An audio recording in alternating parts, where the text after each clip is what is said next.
School छात्र छात्री आसी किसी नुआ अपडेट तेज चलतु आ डे नक फटाफट अपडेट टी जाना हेले पूर्व वीडियो को लाइक करी चैनल को सब्सक्राइब करी घंटी चिन्ह को दबे ऑल सेट कर रखु जहाद्वारा जितेबाला भी जहाँ भी किसी नुआ अपडेट आसुच्छी चैनल माध्यम सर्वप्रथम पाइबे। तेज चलतु आ डे नक संपूर्ण अपडेट उपर नजर पकेबा। स्कूल छात्र छात्री एक आईडी कार्ड बा परिचय पत्र देश में समस्त सरकारी छात्र छात्री स्वतंत्र आइडेंटिफिकेशन नंबर मिल। केंद्र शिक्षा मंत्री धर्मेंद्र प्रधान ऑटोमेटेड परमानेंट आपार शुभारंभ करेंगे।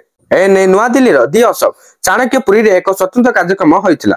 देशर लोकंक पई जेपरि स्वतंत्र परिचय पत्र तथा आधार कार्ड रही छात्र छात्री एकक आईडी कार्ड तैयारी हेबो। नूतन जातीय शिक्षा नीति 2020 अनुसार ए व्यवस्था करा दिबो। गोटे देश गोटे परिचय पत्र करिवा पे योजना प्रस्तुत हेउछि। एहार ना automated permanent academic account registry बा अपार रहिबो। 12 अंक विशिष्ट ए नंबर प्री प्राथमिक शिक्षा ठारू उच्च शिक्षा पर्यंत रहिबो। एथिरे छात्र छात्री शिक्षागत योग्यता और सफलता बाबद विस्तृत तथ्य जाना पड़िबो। एजुकेशन इकोसिस्टम रेजिस्ट्री भाबे अपार छात्र छात्री आईडी नंबर हेबो। एही आईडी कार्ड डिजी लॉकर रे अपलोड हेबो।